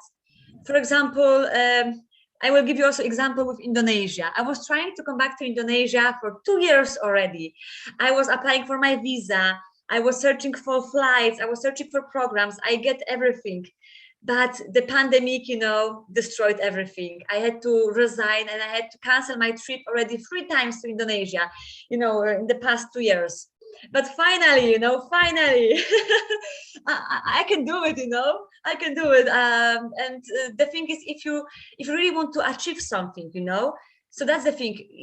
I think everything depends on us, on our mind, and stuff like that. And because if you are open, of course, you can find a way. You can maybe work hard to get additional money, to find the scholarship, to to reach people who can help you, stuff like that, you know. So yeah, just to be positive, I think, like that. Yeah. I hope I answered this question. I don't know. Yeah. Okay, thank you, Miss Ania. Thank you. We got the message here. What language do you use in everyday Polish? And as we know that our flags are also similar, but in different. So do we also have the same language, Miss? And if I miss, okay. What language do you use? Okay, so we speak Polish in Poland. We speak Polish. That's our main language. Yeah, there are some similarities in Bahasa and Polish, but in a really bad way. I also made a video about that. Like, for example, suka in Polish means something really different, like prostitute. And when I came to Indonesia for the first time and I ordered coffee or tea in warung, and someone asked me, suka, suka? And I'm like, what? What? Are you crazy? I was so surprised, really. I was like, and then my friend told me, no, he asked if you like. I'm like, okay. That was tricky. And there are actually different, you know, words like that. Like also dupa. Dupa in Polish means wait, I will check. Pantatat? No, you know, like, wait, I will check it. wait, I have to check it. What's this? Pantat, yeah. Dupa in Polish, and dupa Indonesians, like, you know, this, like they use in Bali, yeah, this dupa. And that was also really like interesting for me. So you can see that our flag is inverted, and it also, when it comes to words, when it comes to also, you know, like many things. And also there are Muslims in Poland. There are not a lot, but in Warsaw, of course, there are. They also have mosque. There are, I think, 3 mosques in Ibu Kota, Polandia. So not in every city, but in these bigger cities. I know because I have Indonesian friends. Like I have this Polish Indonesian community in Indonesia. They also talk about that. Yeah, they say about this masjid and this, you know, like Islam in Poland. So yeah, so it's possible. Can I study in France for free? It's possible, of course. It is, but the same with Germany. You just have to find the scholarships, I think, because every also government in every country provides scholarship. Also in Poland, there are some scholarships for Indonesians, for people who are like from different countries. So you just have to look for it. Yeah, and I also try, you know, to make this kind of list of website that I use, you know, when it comes to the scholarships in Europe and around the world. So maybe I'll also do it, and I will share somehow with you. I will write down and I will share it with you also. Yeah. Just to, you know, just to give you this. Yeah, that's right. There are so many scholarships in France and Germany. Just we have to fight and go for it. Actually, to prepare scholarship, we need perhaps 6 to a year, right, Tanya? Not only just 1 month, but we have to prepare all the things that we have to submit for the requirement of these scholarships. Yeah. Thanks for the questions that you have written down on the chat box. So there are 3 students who want to ask. Okay, I give this time to Olivia. Hi, Olivia. She's still from mathematics education area. Okay, yeah. Hello, And Miss where are you? Anya. Where are you? I don't see you. I see you. I get the spotlight. Here. Yes, I see you. Hi. I want to ask a question, but first I apologize if my English has a lot of mistake because I cannot speak English very well. No. I don't believe you. You speak English well. No. That's it. Yeah, very well. what do you think is the difference between learning system in Indonesia and Germany? Nice question, really good question. I was also thinking about that, and I think that in Germany, because every country I think has different system. In Poland, I think we more focus on on presentations, on doing exercises, on reading. And in Germany, for example, they really focus on research, on discussion. So when I also joined this class in Germany, they were discussing a lot. And me, I was also like, I sat down at the beginning. I was like, oh yeah, again, like, wow, something new. I have to like really talk like a lot about this politics that I don't really like, So that was really so discussion. And in Indonesia, I realized that students are a bit malu-malu. They are shy to speak out, let's say. Because when I was teaching students in Indonesia, I asked them some questions and they were pretending that they understand, but in fact, they didn't understand. So that was a bit like sad for me because I just said to them, I'm here for you, just ask me questions, we can discuss. And they were like, malu malu. And I know that maybe it's different culture, I understand, but the thing is that if you study, of course, you should use this time. This is for you. This is time for you, because after university, you have to work. You have to, do your adult life, let's say, and you don't have time for this. And that is the time, to study. And I just felt a bit like, wow, pity, eh? So I felt, of course, there are some students that are active in Indonesia, but I feel they are not. As I said, they are not so open, to talk. I think that's my what I experienced. Maybe I'm wrong. I don't know how is it with you, because I see now that you are super active, and I'm really happy about that.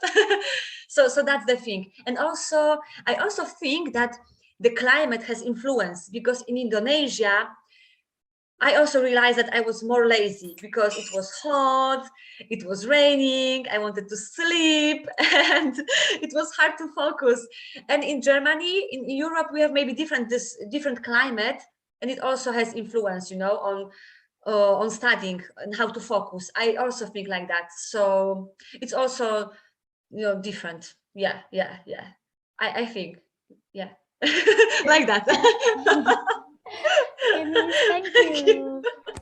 Thank you. Okay, thank you, Asia.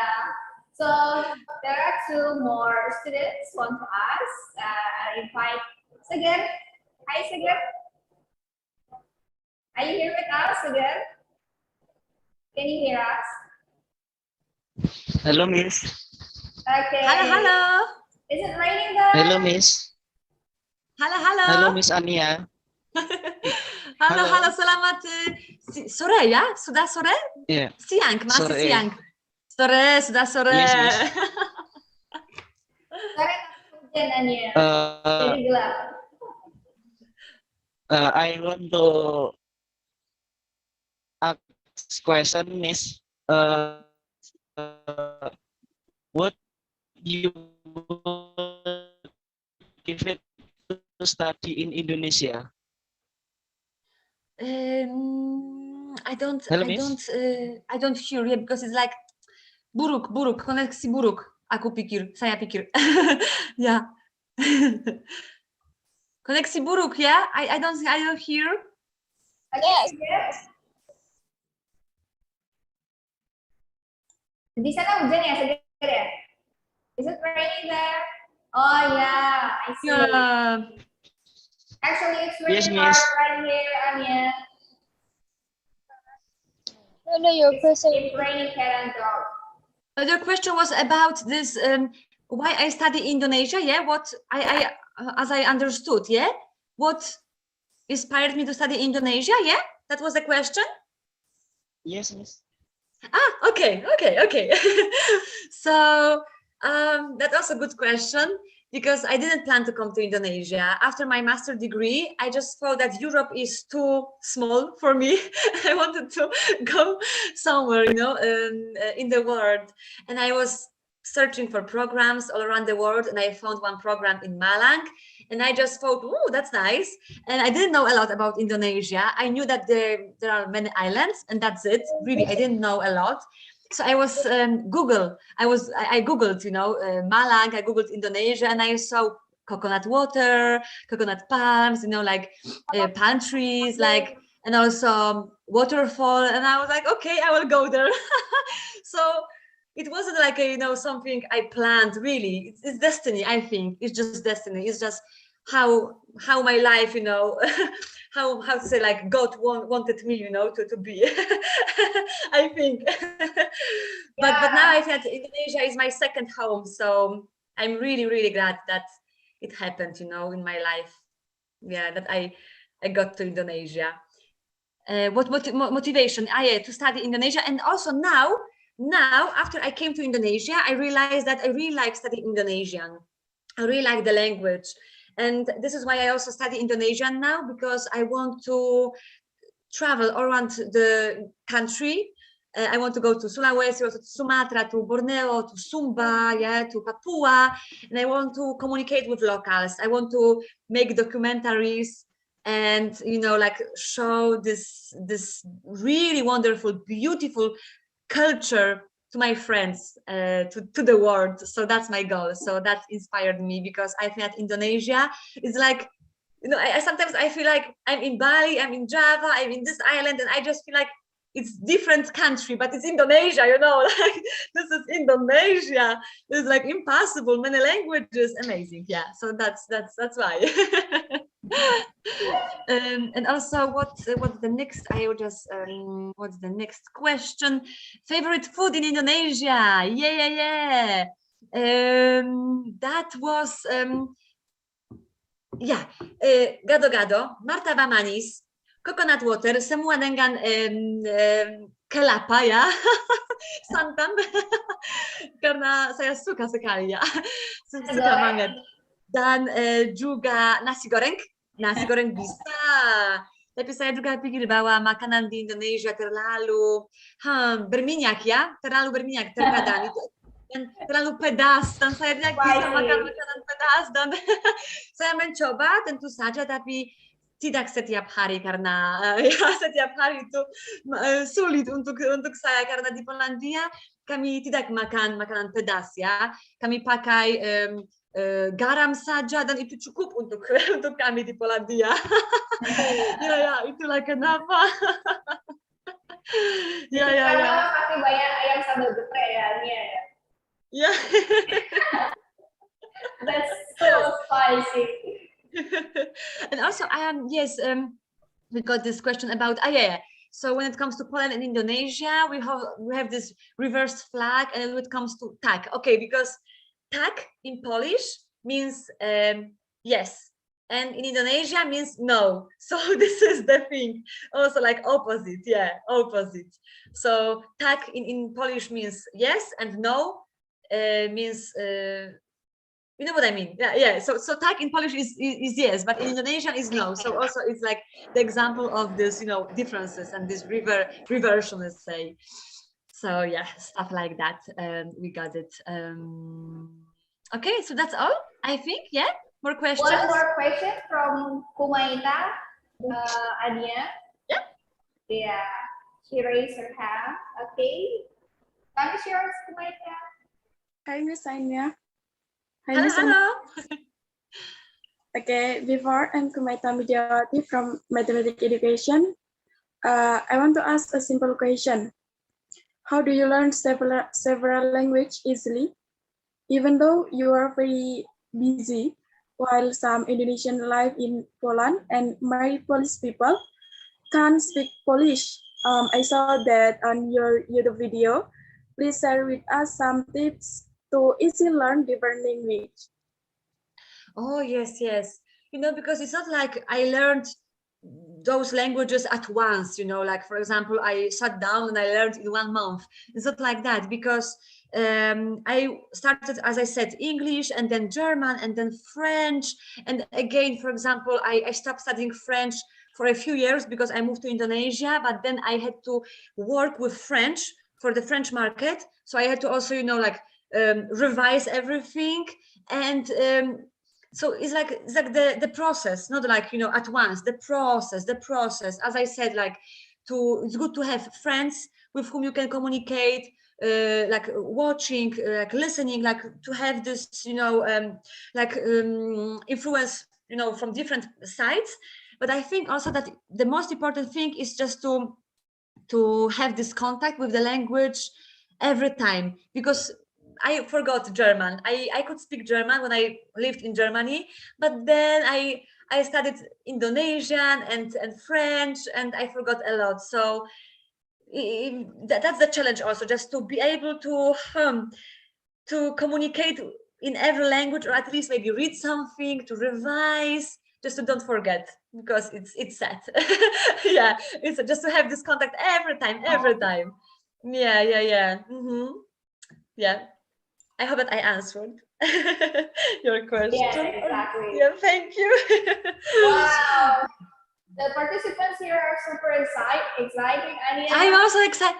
Yeah, I'm so happy, really. I'm so happy that you asked so many questions. Okay, we have Boso Jawa. Oh, Ngoiso.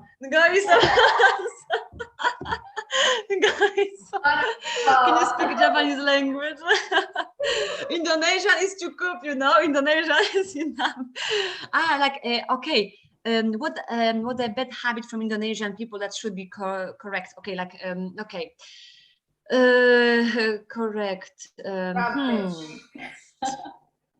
Maybe just to be on time, but I think that I think it's already a culture. Yeah, I also realized that when I lived in Indonesia, I also came late. So that's the culture. I don't know if, you know, if it's possible. I don't also want to change it, you know, because that's also important thing when you travel to different country, when you live in different you know, country, and you meet different people. It's also not good to change their habits, not good to you know, like, how to say, bring your culture, your habits to different country. I think you just have to also understand these people and try to understand, you know, the culture and, you know, everything.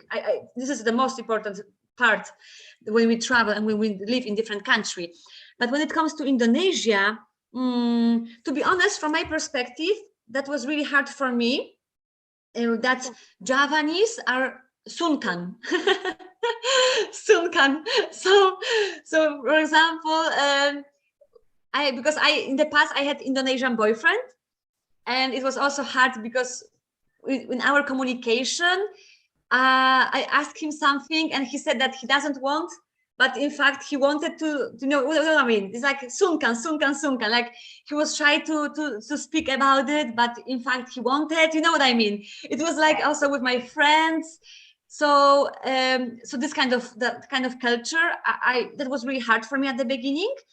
But I think also that in Poland we also have sunkan, but not so much like in Indonesia, I think.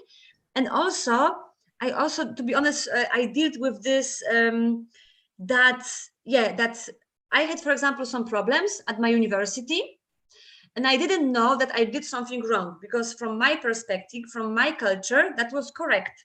But from Indonesian perspective, that was a bit something wrong, and I didn't know about that.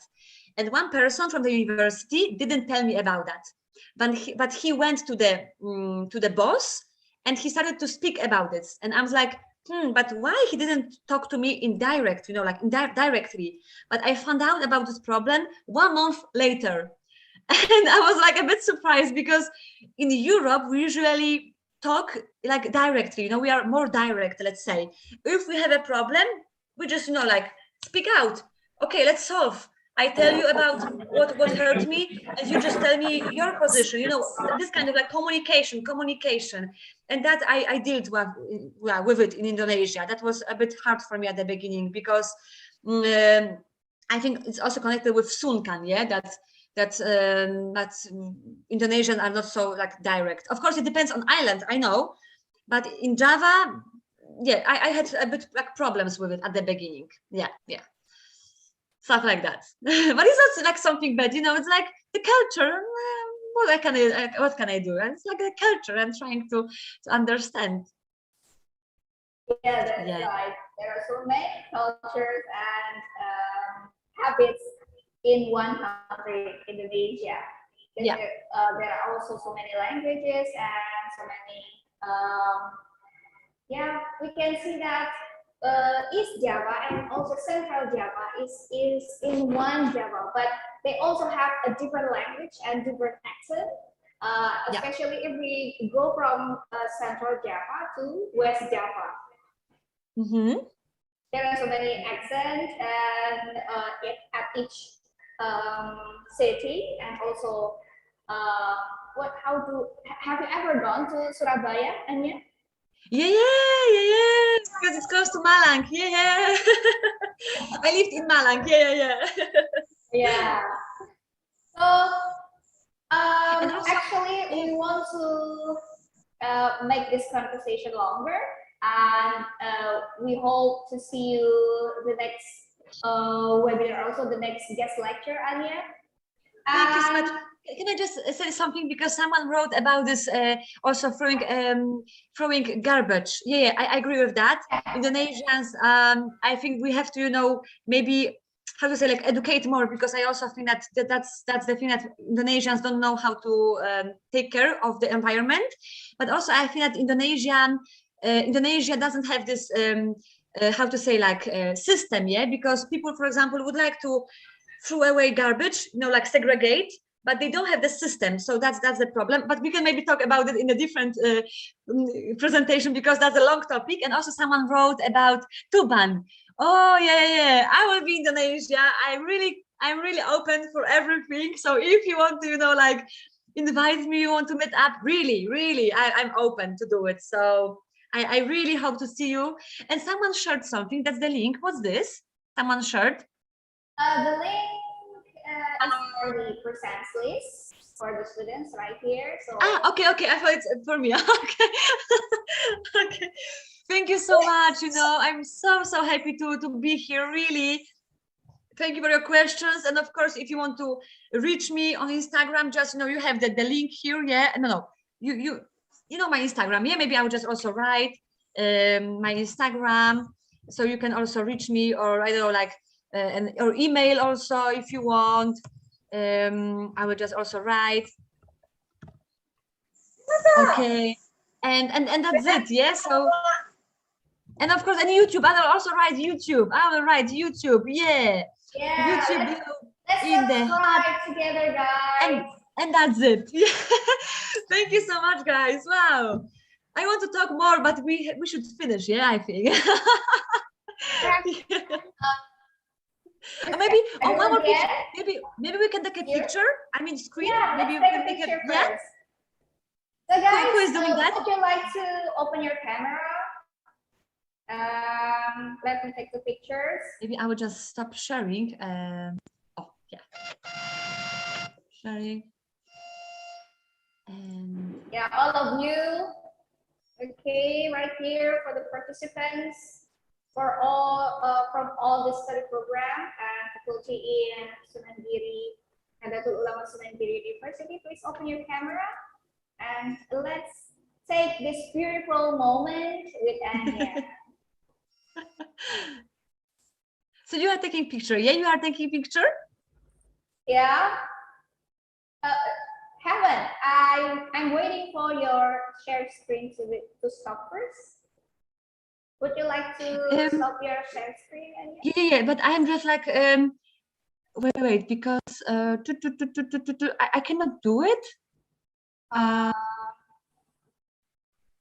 Wait. Oh yeah. Okay. Yes. That's great. Yes, everyone. So I'm only get captured for those who open the camera. So please prepare to turn on right now. Okay.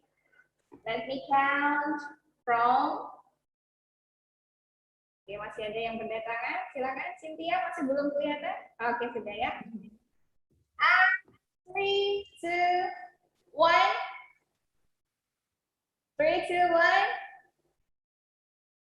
Yo, would you give sarangnya to Anya? Yeah, Korean love. Okay, 1, 2, 3.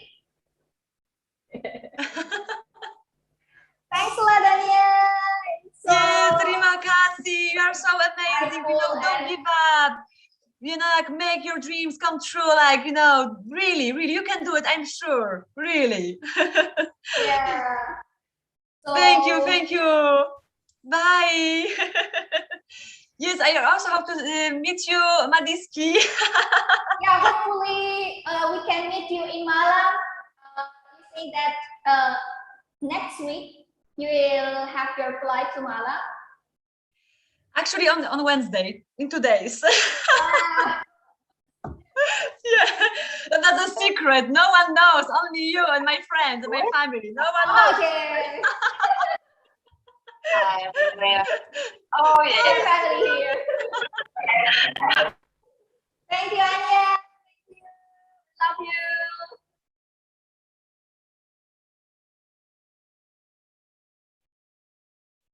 Okay.